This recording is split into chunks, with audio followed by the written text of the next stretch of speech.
संकल्प है कि आपकी जिंदगी में कोई कांटा नहीं रहने देंगे। नमस्कार, हमारी इस खास पेशकश शिवराज की विकास गाथा में आपका स्वागत है। आपके साथ मैं हूं दीपेश जैन। मध्य प्रदेश में विधानसभा चुनाव नजदीक हैं। ऐसे में आचार संहिता लगने से पहले मुख्यमंत्री शिवराज सिंह चौहान ने टीम मध्य प्रदेश यानी अपने सभी मंत्रियों, सभी विभागों के प्रमुख सचिव समेत आला अधिकारियों को उनके सहयोग के लिए धन्यवाद दिया। सीएम शिवराज ने इस चौथी पारी के पौने 4 साल की उपलब्धियों पर मंत्रियों और अधिकारियों की मेहनत और तत्परता को लेकर उन्हें बधाई दी, धन्यवाद दिया। मंत्रियों, सीएस, समस्त पीएस का विशेष रूप से आभार व्यक्त किया। केंद्र और प्रदेश की योजनाओं का क्रियान्वयन हो या कोविड काल की चुनौतियां, टीम मध्य प्रदेश ने लगन मेहनत से जो काम किया, सीएम शिवराज ने इसके लिए सभी की प्रशंसा की। साथ ही आचार संहिता में कोई योजना शिथिल ना हो, इसके भी निर्देश दिए। सीएम शिवराज ने कोरोना काल में सरकार बनाने से लेकर G20 के सफल आयोजन तक की यादें ताज़ा की। तो आज इस प्रोग्राम में हम शिवराज सरकार के चौथे कार्यकाल की उपलब्धियों पर चर्चा करेंगे। उसके पहले आप देखिए ये रिपोर्ट।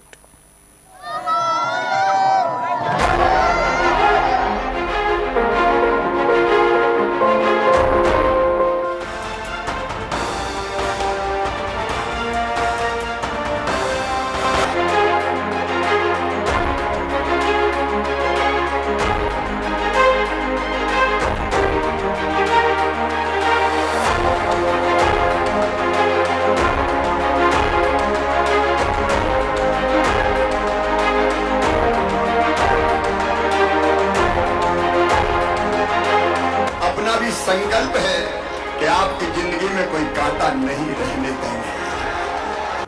मार्च 2020, जब देश ही नहीं दुनिया में कोरोना से उथल-पुथल मची हुई थी, तब मध्य प्रदेश में एक बड़ा राजनीतिक उलटफेर हुआ। कमलनाथ सरकार धराशायी हुई और चौथी बार शिवराज सिंह चौहान ने प्रदेश की कमान संभाली।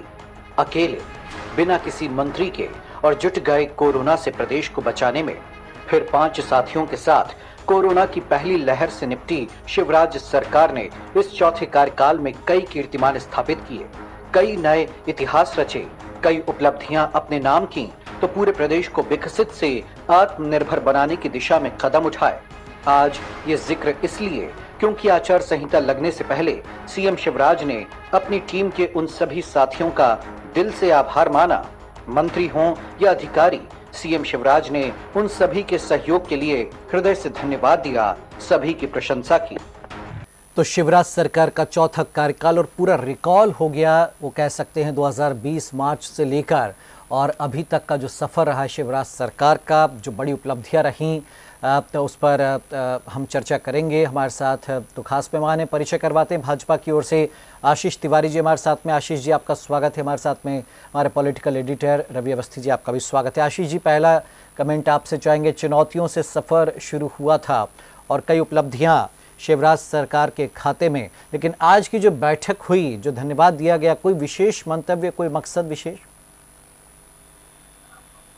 देखिए, सबसे पहले तो मैं आपको धन्यवाद व्यक्त करता हूं और साथ ही साथ माननीय मुख्यमंत्री जी के द्वारा जो आज ये बैठक की गई, इस बैठक को बहुत अच्छे तरीके से सोचा जाए और इस पर विचार किया जाए तो मुख्यमंत्री जी के अंदर जो कुशल लीडरशिप है, उनके अंदर जो एक कुशलता पूर्वक तरीके से काम करने की पद्धति है, ये पद्धति स्पष्ट रूप से दिखती है कि अपने सारे अधिकारी कर्मचारियों के साथ बैठना, बात करना, उनके सुख दुख के साथ में रहना और उनके द्वारा जो काम किए गए उसके लिए उन्हें धन्यवाद व्यक्त करना, क्योंकि इसके पहले भी प्रदेश के अंदर मुख्यमंत्री रहे हैं, उनका व्यवहार कर्मचारियों के प्रति कैसा रहा, ये भी एक सामने आने वाली बात है। साथ ही साथ ये देखने की बात है कि जब मुख्यमंत्री जी ने पहली बार शपथ ली और उसके बाद से लगातार वो मुख्यमंत्री के रूप में रहे, बीच में 15 महीने कांग्रेस की भी सरकार रही, परंतु कर्मचारी अधिकारियों के साथ उनका व्यवहार समानांतर रहा और लगातार सबके सुख दुख में बैठने जाना, मिलना और अपने अधिकारियों के प्रति प्रेम रखना। क्योंकि मैं ये मानता हूं कि मध्य प्रदेश का आज जो विकास हुआ है, इसमें टीम रही है और ये टीम ही काम करती रही है, चाहे वह मंत्रिमंडल के सदस्य के रूप में हमारे मंत्रीगण हो, विधायकगण हो, चाहे हमारे अधिकारी आईएएस आईपीएस अधिकारीगण हो, इन सभी ने एक टीम के रूप में काम किया। मुझे याद है कि मध्य प्रदेश के अंदर जब दिग्विजय सिंह जी ने मध्य प्रदेश से उनका एक कार्यकाल था, उसके बाद में जब भारतीय जनता पार्टी की सरकार बनती है और शिवराज सिंह चौहान शपथ लेते हैं, तो उसके बाद में मध्य प्रदेश में उन्होंने सबसे पहले ये संकल्प लिया था कि हम सड़कों को बनाने का काम करेंगे, हम अधोसंरचना के क्षेत्र में काम करेंगे। आज आप देखें मध्य प्रदेश के अंदर मेडिकल कॉलेजों की संख्या बढ़ी, आज मध्य प्रदेश के अंदर सड़कें व्यवस्थित हो गई। देखिए मूलभूत आवश्यकता एक सामान्य व्यक्ति के लिए रोटी कपड़ा और मकान है, तो माननीय प्रधानमंत्री जी ने भी जो प्रधानमंत्री आवास योजना आई, मतलब इन सारी योजनाओं पे जो काम करने का क्रम था वो मध्य प्रदेश के अंदर ऐतिहासिक रहा। और मुझे ऐसा लगता है कि अब तक में मध्य प्रदेश के अंदर जो लीडरशिप थी उसमें शिवराज सिंह चौहान जी एक ऐतिहासिक लीडर के रूप में याद किए जाएंगे, और हर समय उनको याद किया जाएगा कि उनके अंदर जो कार्य पद्धति है, चुनाव में जाने के पहले उन्होंने आज अधिकारी कर्मचारियों के भी धन्यवाद दिया, क्योंकि जो जिस प्रकार से काम करता है और जैसा काम करता है उसके काम की तारीफ की जानी चाहिए। यदि कहीं कमी रहती है तो उसका सुधार भी होता है। जी तो साथ में रहेगा आशीष जी, हम हमारे साथ ही रवि जी से भी चर्चा करेंगे। रवि जी, तो आचार संहिता लगने से पहले जो बैठक हुई बहुत स्पेशल बना दिया सीएम शिवराज ने। जो उनका अंदाज है वो आज निश्चित तौर पर अधिकारी कर्मचारी जो बैठे थे उनके साथ में जो साथी मंत्री थे वो गौरवान्वित भी महसूस कर रहे होंगे, और कुछ भावुक कर देने वाले क्षण भी आपको लगता है आए होंगे जो पूरा उनने कोरोना काल से लेकर अब तक का सफ़र याद किया। जी बिल्कुल दीपेश, हालांकि आज की बैठक में निश्चित तौर पर एक तरह से जब चुनाव से पहले की जो अंतिम बैठक मानी जा रही है, तो निश्चित तौर पर ऐसे कुछ क्षण भी रहे जब मुख्यमंत्री ने जब अतीत की बातें की तो निश्चित तौर पर भावुक होना स्वाभाविक भी होता है।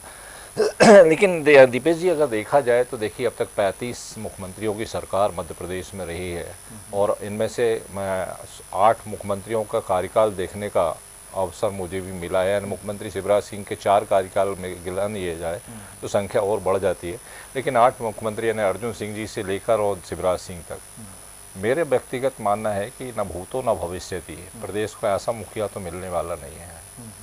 और उनके अगर आप मुझे इजाज़त देंगे तो मैं उनकी सहजता के 2-3 व्यक्तिगत अनुभव आपको सुनाना चाहूँगा। और 2005 से लेकर अभी तक देखिए, जब शुरुआत में उन्होंने मुख्यमंत्री कन्या विवाह योजना शुरू की, और उस समय आपको ध्यान होगा कि कुछ गड़बड़ियाँ भी हुई थी, कुछ लोगों ने फर्जी शादी कर ली थी किसी ने।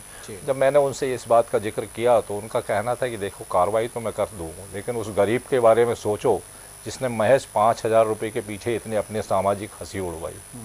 ये गरीबों के प्रति उनके दिल में जो दर्द है देखा मैंने उस समय, ये एक बहुत बड़ी बात थी। यानी वो फिर उन्होंने एक बात और कही थी कि न शिवराज बदला है न बदलेगा, और मैंने देखा 18 साल में वाकई वो अपने इस बात पे पूरी तरह खरे उतरे। ना 2005 में वो जैसे थे आज भी वैसे ही है। ये अपने आप में एक बहुत महत्वपूर्ण होता है किसी व्यक्ति का। तीसरा एक छोटा सा किस्सा और मैं आपको सुनाना चाहूँगा, मेरा व्यक्तिगत अनुभव है। 2013-14 की बात है, मुख्यमंत्री शिवराज ने जब उस समय सूखे के हालात बने थे और उस समय गर्मियों के दिनों में पानी को लेकर एक बड़ा अभियान चलाया था, तो गंज बासौदा में जब वो एक नदी पर पहुंचे तो तमाम अधिकारी नदी के तट पर खड़े हो गए और उन्हें पंडित जी के साथ नीचे भेज दिया अपने उनके सुरक्षा कर्मियों के साथ। जब वो नदी से वापस आ रहे थे उस समय एक सुरक्षा कर्मी का पैर उनके पैर पर रखा गया।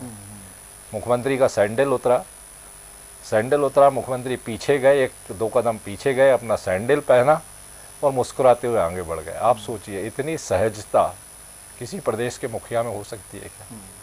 तो इसीलिए मैं कहूँगा ना भूतो ना भविष्यति, ऐसा नेतृत्व मध्य प्रदेश को, ऐसा प्रदेश का मुखिया इतना सहज सरल, आज भी उतनी सरलता है उनकी वाणी में, उनके कर्म में, और अपने कठोर परिश्रम से वो लगातार उन्होंने जो अभूतपूर्व रिकॉर्ड बनाया है, मुझे नहीं लगता कि कोई और राजनेता ये रिकॉर्ड बना पाएगा। बिल्कुल, इतने बड़े बड़े आयोजन हुए चाहे ग्लोबल अपनी जगह है। 18 साल तक मुख्यमंत्री रहना ना पहले किसी के खाते में आया है, और ना मुझे नहीं लगता कि भविष्य में इतनी लंबी पारी किसी और राजनेता को मिल पाएगी, क्योंकि जो उनकी सहजता है, जो सरलता है, जो ब्यूरोक्रेसी से उनका जो देखिए उनका सख्त मिजाज भी रहा है तो नरम रुख भी रहा है ना। उन्होंने हर तरीके से, मैंने देखा है कि शुरुआत में किस तरह की दिक्कतें उन्हें ब्यूरोक्रेसी के साथ सामने आई हैं। कई बार उन्होंने अपमान के घूंट भी पिए हैं, लेकिन उस अपमान उन्होंने कहा भी कि मैं तो शिव की तरह 20 स्पीकर भी जो है काम कर रहा हूँ। तो निश्चित तौर पर वो कई ऐसे प्रसंग हैं जिनको सार्वजनिक नहीं कर रहे, लेकिन कई चीज़ें ऐसी हुई है जो जब उन्होंने मुख्यमंत्री रहते हुए अपमान का घूंट भी पिया है, लेकिन उसको अपने कभी ना तो चेहरे में आने दिया, उसका भाव आने दिया, ना कभी उन्होंने अपने कर्म में उस चीज़ को कभी आने दिया कि कभी किसी से बदला लिया हो या किसी को हर्ट किया हो। वो एक मुखिया के नाते एक परिवार जैसा वो कहते हैं कि मैं एक परिवार चला रहा हूँ, तो वास्तव में एक परिवार के मुखिया का रोल बखूबी अदा करते रहे। पहले भी 2005 में भी वही थे और 2023 है तो आज भी वही शिवराज है 2005 में। जी जी बिल्कुल। आशीष जी, चौथे कार्यकाल पर हम चर्चा करें तो बहुत सारी उपलब्धियां हमने अपनी रिपोर्ट में भी गिनाई जो सीएम शिवराज ने कहा, लेकिन सबसे खास बातें जो आप याद रखना चाहिए, क्योंकि चुनाव में अब जा रहे हैं, कौन सी यूएसपी रहेगी शिवराज सरकार के चौथे कार्यकाल की जो आप दावा करें कि एक बार हम फिर सत्ता में लौटेंगे?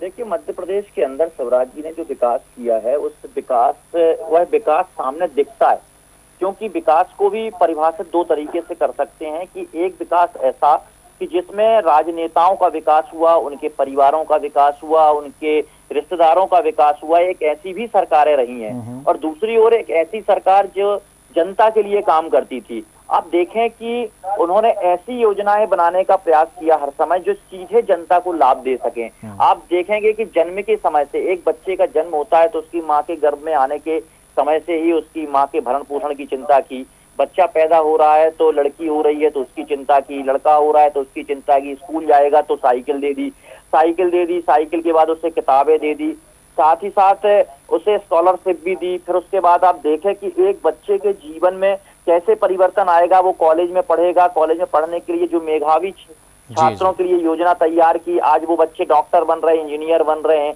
और साथ ही साथ सीएम राइस जैसे स्कूल तैयार किए कि एक गांव का बच्चा भी अंग्रेजी स्कूल में पढ़े, अंग्रेजी स्कूल की तरह जैसे प्राइवेट वातावरण में बच्चे रहते हैं उस तरीके से वो जीवन को जी सके। तो आप सीएम राइस की कल्पना की उन्होंने, और आप इस चीज को देखें कि उस बच्चे के व्यक्तित्व के विकास के लिए उसे कहाँ भेजा जा सकता है। तो आज अंत में उन्होंने सीखो कमाओ योजना भी लागू कर दी कि उसको काम मिलेगा, काम के साथ साथ पैसा मिलेगा। तो जन्म से लेके और उसके युवा अवस्था तक, और इस दौरान यदि वो व्यापार करना चाहता है तो मुख्यमंत्री स्वरोजगार योजना के अंतर्गत व्यापार कर ले, बैंकों से ऋण ले रहा है, मामा स्वयं गारंटी ले रहा है। मतलब इतनी सहजता कि एक व्यक्ति के जीवन में उसे कुछ भी करना है तो सरकार सहजता से उन सब चीजों में सहयोग आत्मक उसका रुख है। और एक गरीब के लिए उन्होंने जो करने का प्रयास किया, आज आप देखें कि मध्य प्रदेश में गरीबी रेखा का भी जीवन स्तर पे सुधार हुआ है, गरीबों के भी मकान बने, पक्के मकान हुए। मतलब एक सहजता के साथ उन्होंने काम किया। और आपने एक सबसे बड़ी विशेषता माननीय मुख्यमंत्री जी के कार्यकाल के दौरान रही कि उन्होंने प्रत्येक वर्ग के साथ में बैठक की, चाहे वो कोटवार समाज रहा हो, चाहे मछुआरे रहे हो, हमारे नाई बंधु रहे हो, यहाँ तक कि जो हमारे फुटकर विक्रेता है उनके साथ भी बैठक की। मतलब इस प्रकार के साथ में बैठना कितनी बड़ी बात है कि एक मुख्यमंत्री होकर एक आम लोगों के साथ बैठ रहे हैं, मिल रहे हैं, और हर समय एक ही बात कहते हैं कि मैं आज मुख्यमंत्री बना हूं तो केवल इनके कारण बना हूं, ये जनता ही हमारी जनार्दन है, यही हमारा भगवान है। तो जब एक सामान्य स्वरूप में वो सबको जनता में भगवान देख रहे हैं, भगवान की तरह जनता को पूज रहे हैं, तो इतनी सहजता तो वास्तव में मैं ये कहूंगा कि एक ऐतिहासिक व्यक्ति के रूप में मैं उन्हें मानता हूं कि वो वास्तव में अद्भुत व्यक्ति हैं और उनके विलक्षण क्षमता है, उस क्षमता का उन्होंने उपयोग किया। मैंने तो उनकी कोरोना काल की भी मेहनत देखी कि कोरोना काल के समय जब उन्हें मुख्यमंत्री के रूप में इस प्रदेश में जिम्मेदारी मिली, और उस जिम्मेदारी में जो एक महामारी का दौर था उस समय उन्होंने काम किया और अपने जीवन को भी संकट में डाल के काम किया। ये बहुत बड़ी बात होती है। मुझे ऐसा लगता है कि यदि कोरोना काल में अन्य कोई सरकार होती तो शायद इतने लोग नहीं बच पाते और भी ज्यादा भीषण होता ये दृश्य, पर उन्होंने अपनी सूझबूझ। अब मुझे जो खास बात लगती है वो ये आशीष जी की चुनौतियों से कभी घबराए नहीं सीएम शिवराज।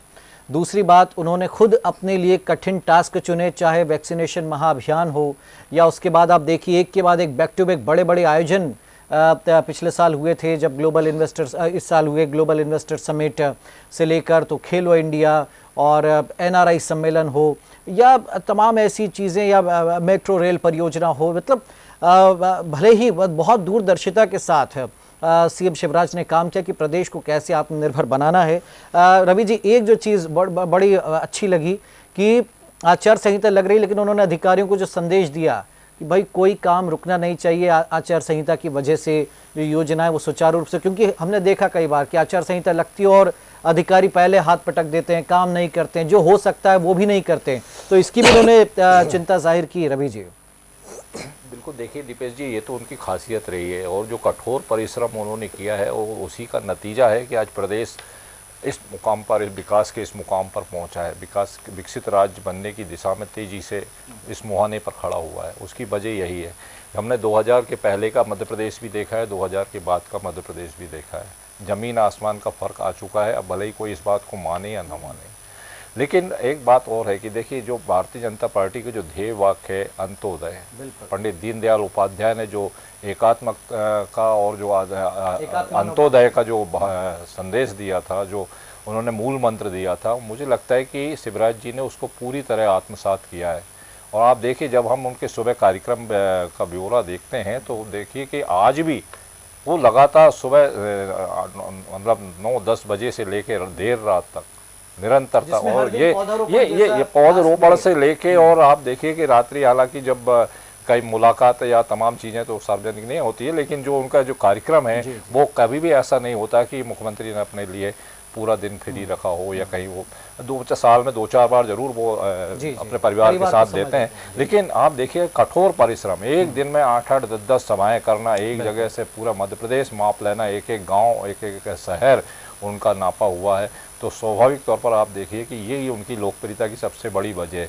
और हर कार्यक्रम में, चाहे सुबह का कार्यक्रम हो या देर रात का कार्यक्रम, वो उतने ही सहज, उतने ही हंसमुख नज़र आते हैं। तो ये अपने आप में एक बड़ी खूबी। देखिए दीपेश जी, मुझे याद है जब 2005 में 29 नवंबर 2005 को जब वो मुख्यमंत्री बने थे, स्वाभाविक तौर पर उसके बाद उन्होंने जब अपना काम शुरू करा तो पहले मुख्यमंत्री है जिन्होंने एक आम आदमी के लिए अपने घर के दरवाजे खोले थे। ठीक बात। पहले मुख्यमंत्री हैं जिन्होंने कोटवार से लेकर आंगनबाड़ी पहले किसी ने सीएम हाउस नहीं देखा था, कोई सोच भी नहीं सकता था कि हम सीएम हाउस के लिए उन्होंने अपने मुख्यमंत्री के दरवाजे खोले कि भाई कोई किसी तरह की मुख्यमंत्री, सभी धर्मों का पूरा सम्मान दिया उन्होंने, सभी धार्मिक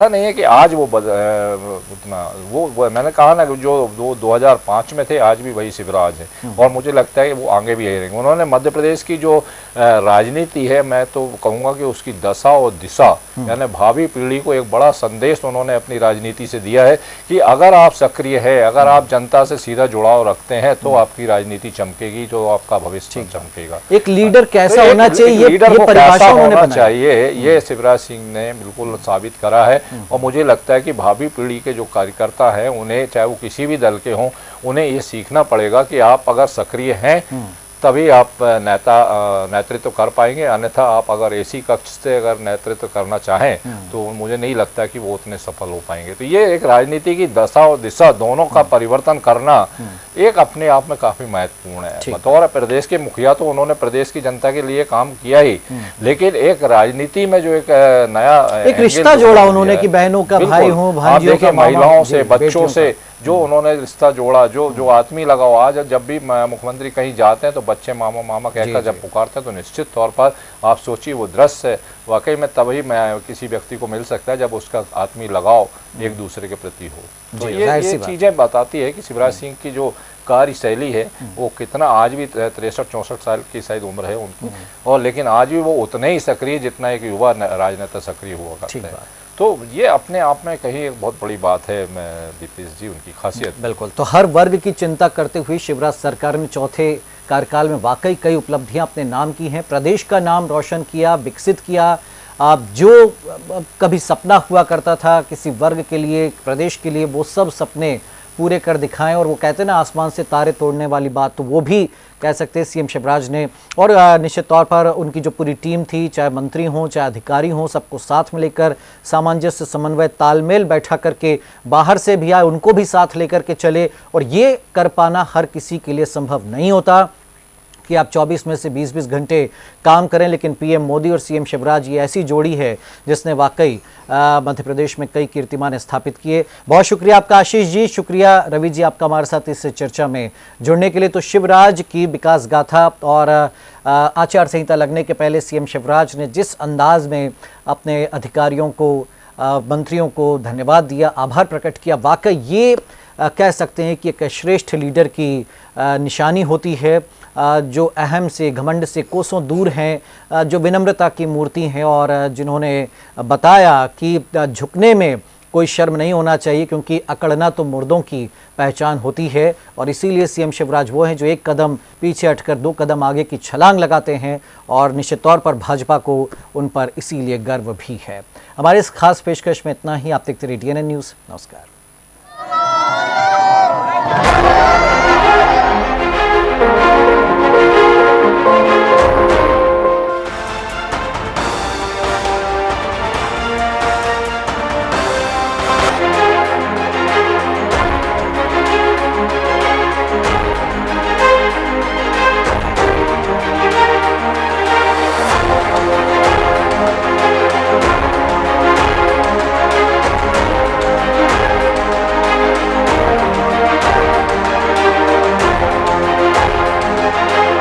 अपना भी संकल्प है कि आपकी जिंदगी में कोई कांटा नहीं